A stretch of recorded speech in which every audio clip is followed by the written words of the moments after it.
Hello and welcome to this week's episode of the Mandala Effect. Thank you so much for joining me.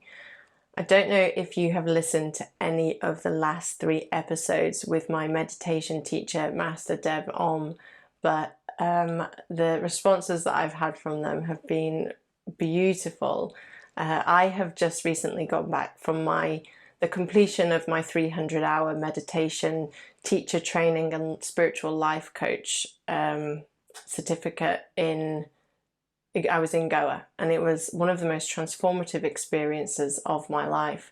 I learned to access freedom in a new way, and this is what I want to talk about today, is accessing freedom, and just share a little bit of my experience over the last few weeks, because it has been one of the most terrifying experiences of my life for my ego, and I've really been called to trust and believe in this universal flow and this connection with the divine, and that is scary for the ego and the person that we are here living as, because that person believes that it will die if it lets go of control of life, and I had to let go of control. Everything was telling me,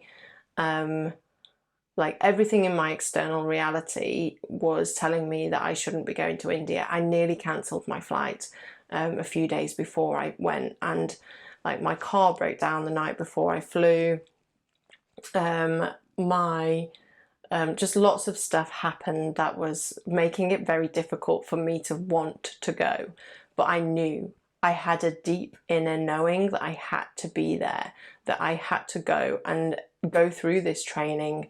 I thought I was going to complete a certificate, which I did, but also I went through the transformation myself, and I went for the certificate and I came back with a new depth to myself that I never knew really existed, or I did, and that's why I knew I had to go.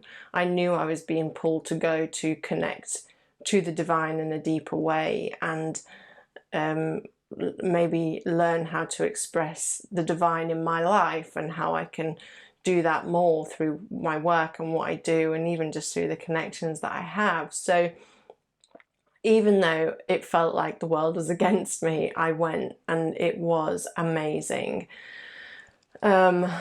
Life has turned me into a seeker, and that's why I went. I am a seeker of wisdom, of knowledge, of truth, and of freedom. And the experiences in my life, from anywhere from my teenage years up until when I healed from cancer, and the challenges that I've had since, I'm constantly seeking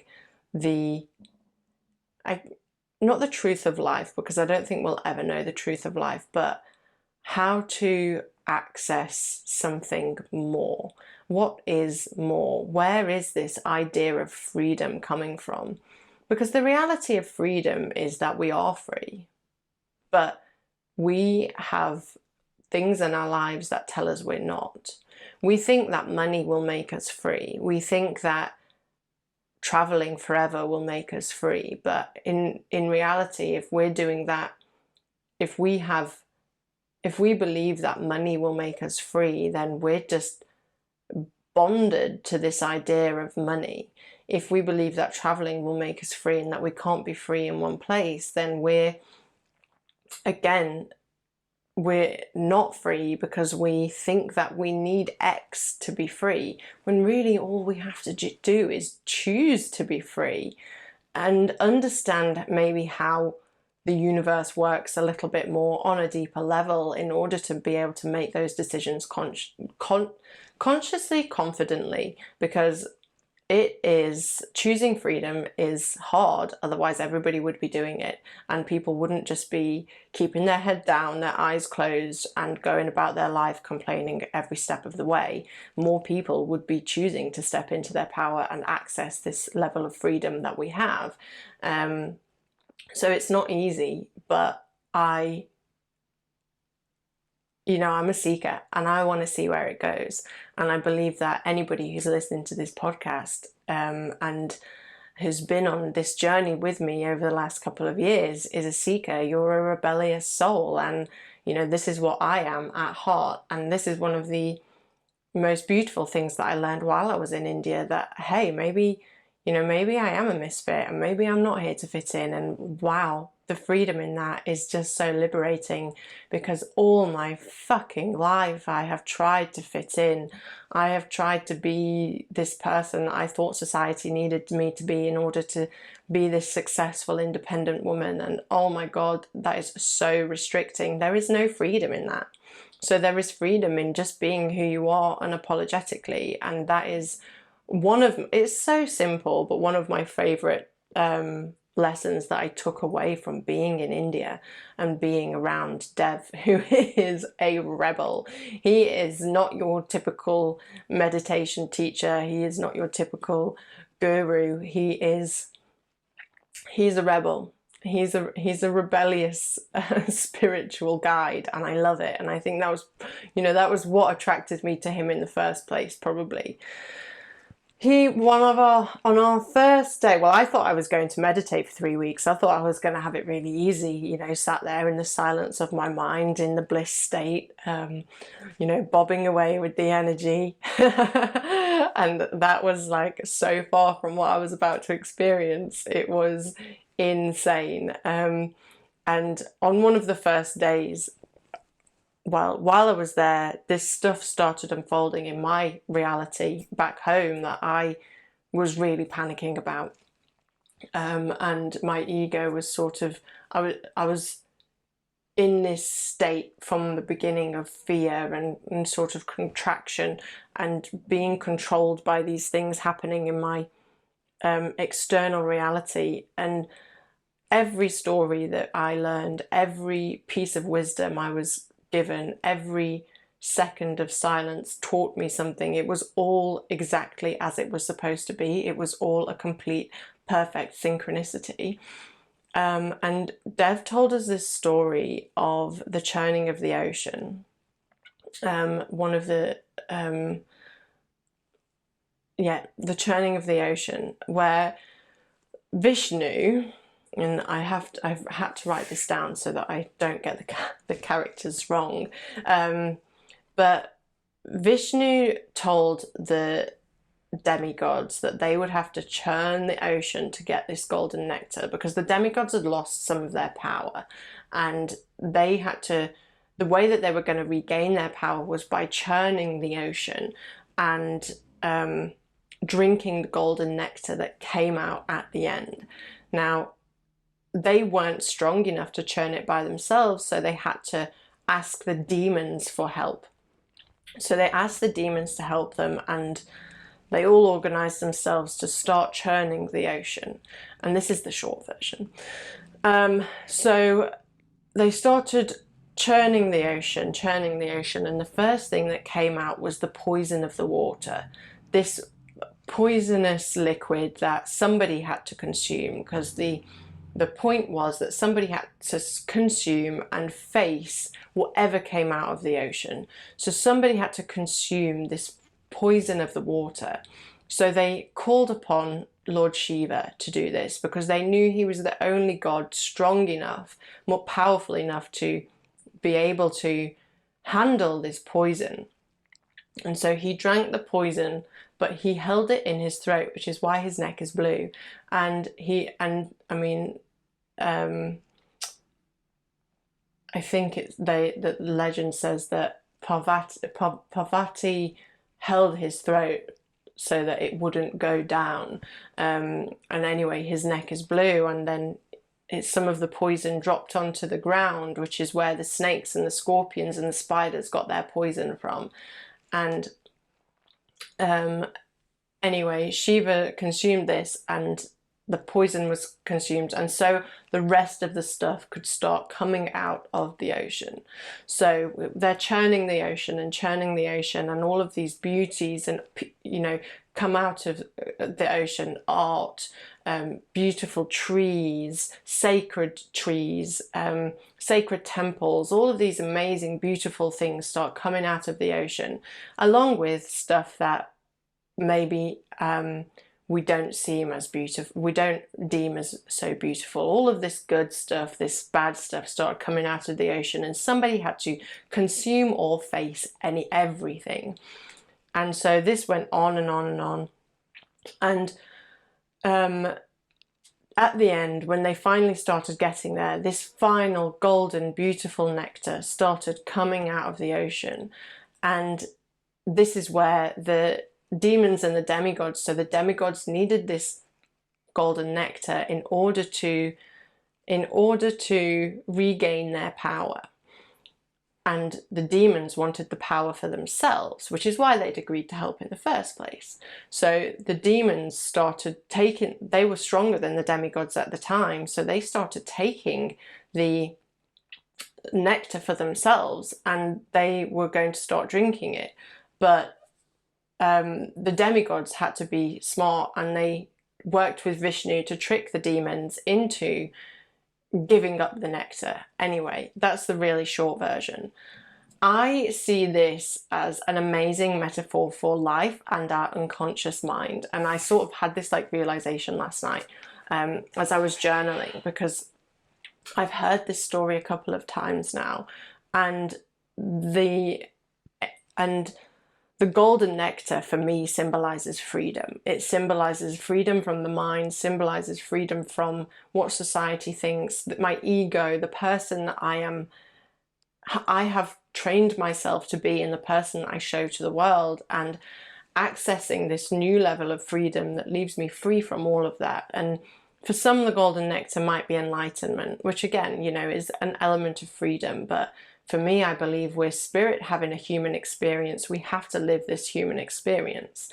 So, and the aim is to be human and to do the things that humans do, but can we do it in the most free way possible? So for me, this golden nectar is freedom. And I came to the realization last night that this is also the unconscious mind. So when we have an awakening, a spiritual awakening, which I had throughout my cancer journey, was very much a spiritual awakening for me. And I haven't looked back since. If anything, I just keep getting closer and closer. And what has happened is I've been churning, and I've been going into my unconscious mind, and I've been releasing the patterns that are in there so that I can face them and consume them and overcome them. And the more I speak about this, the more I realize that, wow, this is a really powerful thing. And my ego is terrified, and my ego feels like she's gonna die if I keep going through all of this. But this is what has to happen, because we have to keep on churning in order to get to that final nectar. So for me, keep churning, and basically what the universe has done, or what has come out of my ocean of the unconscious mind is I've just had another really weird realization, is that in symbolism, water is the unconscious. So this is just so, I'm having realizations as I'm recording this, which is magical. So as I have been churning the ocean of my unconscious mind, and these patterns and synchronicities are coming up for me to face, they're gonna, basically what it appears as is the universe is taking away my freedom. So my car has broken down. It's not fixable. It is fixable, but not by the garage that I took it to. So it's a bit more difficult, and it's an old car, and all of these supposed limitations. And then I want to go and see my boyfriend this weekend, but there's train strikes, so I can't get. So it appears as though my freedom is being taken away from me. But that is because I've had an attachment to freedom being outside of me. So this is what I'm called to face as I work through this, and as I reach that golden nectar at the end of true freedom. So it's just amazing, really, that we can go through this and have to experience these things in order to get to that golden nectar. So at this point, I want to ask you, what is your golden nectar? What are you willing to churn the ocean for in order to receive at the end. And I don't mean the dream house, and I don't mean marrying your perfect partner, because that's all external. What are you willing to churn the ocean for that is beyond what your mind can imagine at the moment? I know that I'm free. I believe I live a very free life. I have very little responsibility. I can go wherever I want when I want. I know that I live a very, very free life in comparison to a lot of people, and what a lot of people allow themselves to. Because if you think you're not free, that's a limiting belief. That is not true. You can do anything to move yourself more towards living a free life. If it means sacking off the corporate job, then that's what you have to do. If it means sacking off a partner, that's probably what you have to do. But anyway, there is an element of, I know that there is a freedom that I can't comprehend at the moment, and that's what I'm moving towards. There is a connection to the divine that I can't comprehend at the moment, and that is what I'm moving towards. And it's terrifying for the person that I've built and for the ego, but the closer I get, I know the easier it becomes, because there is a sense of ease within my body, even though there is all of this stuff happening that makes my body go into fight or flight. And so this has all stemmed from going through this training in India and starting to learn about how the universe works, and how we live in this matrix of reality that is built within life. So we have life, and then we have this matrix of reality. Now, matrix means like design blueprint. It's this kind of the way that we see our life, and that is all built based on our unconscious conditionings and patterns, and the karmic lessons that we have to go through, overcome, in order to reach this golden nectar.